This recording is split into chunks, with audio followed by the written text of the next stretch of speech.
Afin de contribuer à la lutte contre l'épidémie de coronavirus, nous vous invitons à prier pour les victimes, les malades et pour demander la protection de Dieu.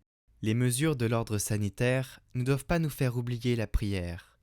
Des rassemblements et donc des messes sont interdits dans plusieurs régions. Catoglade vous invite à demeurer unis dans la prière en méditant la parole du jour, mais aussi en priant les uns pour les autres. Ce monde n'est pas seulement malade du coronavirus. Alors confions notre intention, une demande particulière, faisant entièrement confiance à notre Dieu, en lui demandant d'inspirer l'humanité vers une ère nouvelle, dans un monde plus propre, dépourvu d'injustice sociale et de guerre, quelle que soit leur forme. Nous avons le devoir d'être des modèles de foi et d'espérance auprès des personnes que nous rencontrons. Une prière pour lutter contre cette épidémie a été proposée par le service de la vie spirituelle et de la formation de Vendée que nous allons reprendre. Marie, Mère de Miséricorde de Marthe Robin, nous sommes aussi invités à prier l'Esprit Saint avec le mouvement Caris, service renouveau charismatique du Saint-Siège. Très belle journée à tous.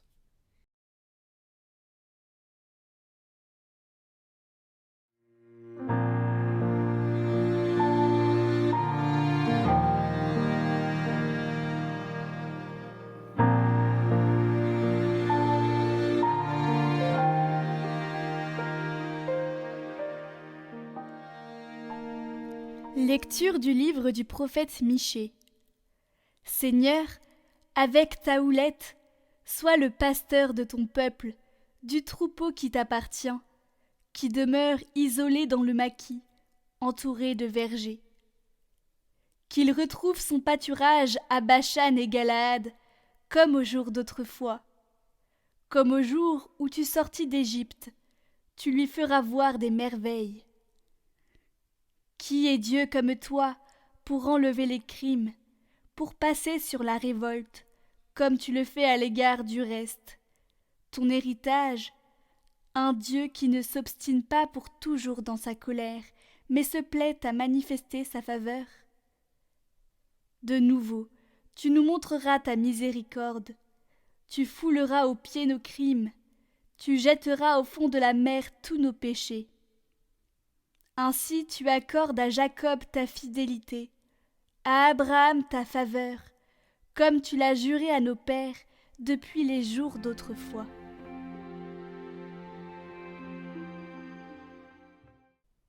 Le Seigneur est tendresse et pitié. Bénis le Seigneur, ô mon âme. Bénis son nom très saint, tout mon être. Bénis le Seigneur, ô mon âme. N'oublie aucun de ses bienfaits.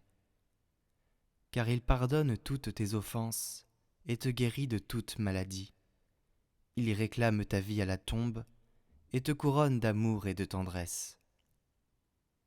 Il n'est pas pour toujours en procès, ne maintient pas sans fin ses reproches.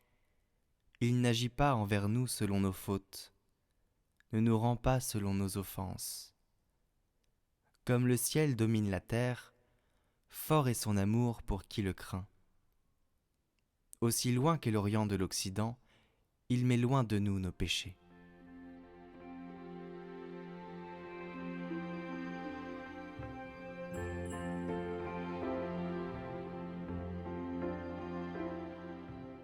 Évangile de Jésus-Christ selon saint Luc.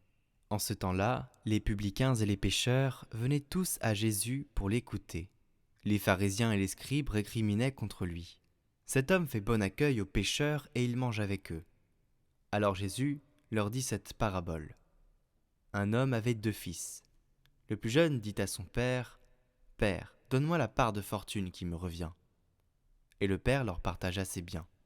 Peu de jours après, le plus jeune rassembla tout ce qu'il avait et partit pour un pays lointain, où il dilapida sa fortune en menant une vie de désordre. Il avait tout dépensé quand une grande famine survint dans ce pays, et il commença à se trouver dans le besoin. Il alla s'engager auprès d'un habitant de ce pays, qu'il envoya dans ses champs garder les porcs. Il aurait bien voulu se remplir le ventre avec les gousses que mangeaient les porcs, mais personne ne lui donnait rien. Alors il rentra en lui-même et se dit Combien d'ouvriers de mon père ont du pain en abondance, et moi ici je meurs de faim. Je me lèverai, j'irai vers mon père, et je lui dirai, Père, j'ai péché contre le ciel et envers toi. Je ne suis plus digne d'être appelé ton fils. Traite-moi comme l'un de tes ouvriers. Il se leva et s'en alla vers son père. Comme il était encore loin, son père l'aperçut et fut saisi de compassion. Il courut se jeter à son cou et le couvrit de baisers. Le fils lui dit, Père, j'ai péché contre le ciel et envers toi. Je ne suis plus digne d'être appelé ton fils. Mais le père dit à ses serviteurs, Vite, apportez le plus beau vêtement pour l'habiller. Mettez-lui une bague au doigt et des sandales aux pieds. Allez chercher le veau gras, tuez-le. Mangeons et festoyons, car mon fils que voilà était mort, et il est revenu à la vie. Il était perdu, et il est retrouvé. Et ils commencèrent à festoyer. Or, le fils aîné était au champ. Quand il revint et fut près de la maison, il entendit la musique et les danses. Appelant un des serviteurs, il s'informa de ce qui se passait. Celui-ci répondit, « Ton frère est arrivé et ton père a tué le veau gras, parce qu'il a retrouvé ton frère en bonne santé. » Alors le fils aîné se mit en colère, et il refusait d'entrer. Son père sortit le supplier, mais il répliqua à son père, « Il y a tant d'années que je suis à ton service, sans avoir jamais transgressé tes ordres, et jamais tu ne m'as donné un chevreau pour festoyer avec mes amis. Mais quand ton fils que voilà est revenu, après avoir dévoré ton bien avec des prostituées, tu as fait tuer pour lui le veau gras. » Le père répondit, « Toi, mon enfant, tu es toujours avec moi, et tout ce qui est à moi est à toi. » Il fallait festoyer et se réjouir, car ton frère que voilà était mort, et il est revenu à la vie. Il était perdu, et il est retrouvé.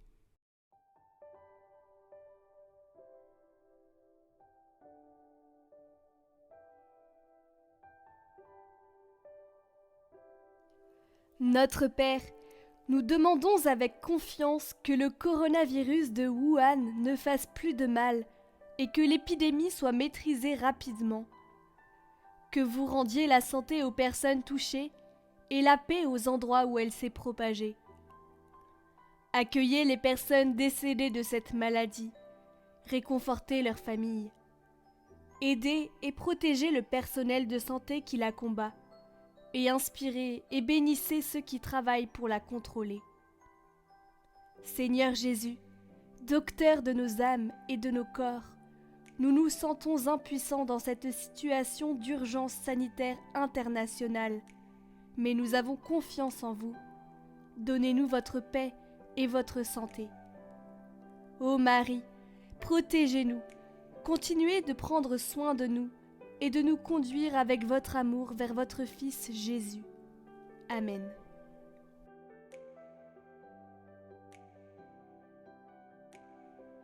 Ô Marie, Mère de miséricorde. Ô Mère de miséricorde, soyez le secours, le soutien de tous les pauvres affligés, la consolation de ceux qui pleurent, le remède des malades. Je vous en supplie, ô Marie.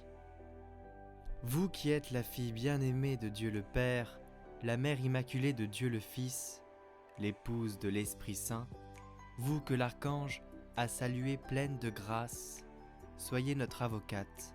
Demandez miséricorde pour les pécheurs. Ô Marie, soyez l'étoile qui me guide, ma lumière dans les ténèbres, mon courage dans l'épreuve, mon refuge dans la douleur. Ô Marie, pleine de clémence, ô ma mère, ne m'abandonnez jamais.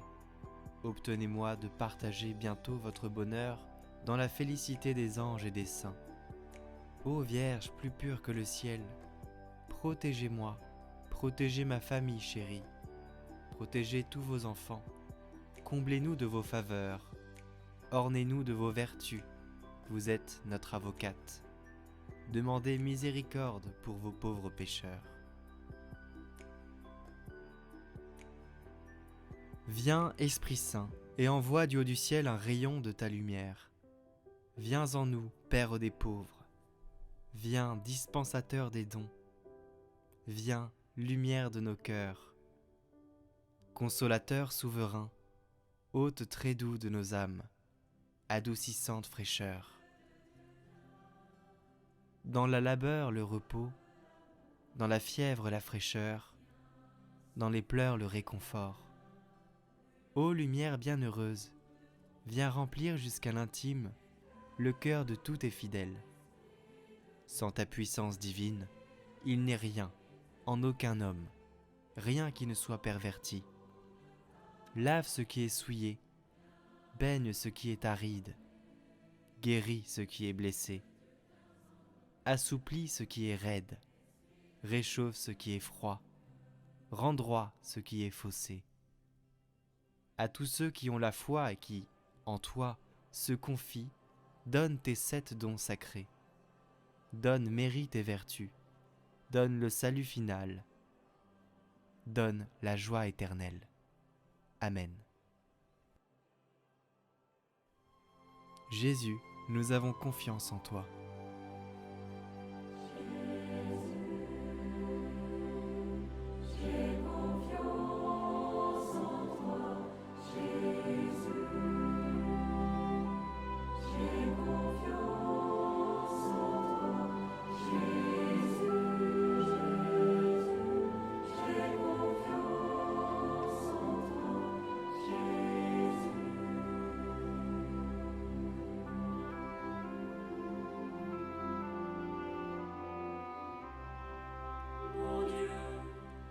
Je suis si persuadée que tu veilles sur ceux qui espèrent en toi, et qu'on ne peut manquer de rien quand on attend de toi toutes choses, que j'ai résolu de vivre désormais sans aucun souci,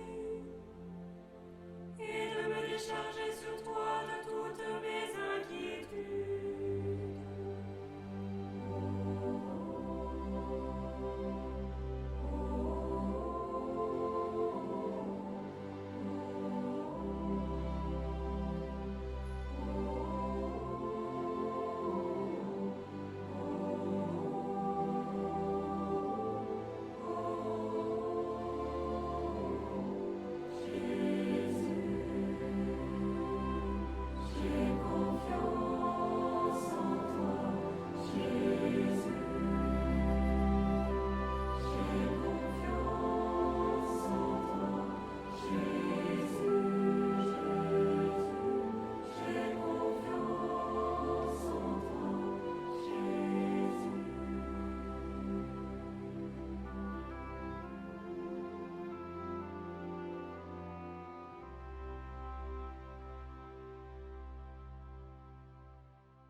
Je serai attentif à ne pas me plaindre pour de petites choses sans importance, et j'unirai le moindre petit effort à la passion de Jésus. Chaque matin, je reprendrai la résolution de tout accepter joyeusement, tout ce qui m'arrivera pendant cette journée, quoi qu'il arrive, et je dirai « Ô Jésus, merci, merci pour tout ».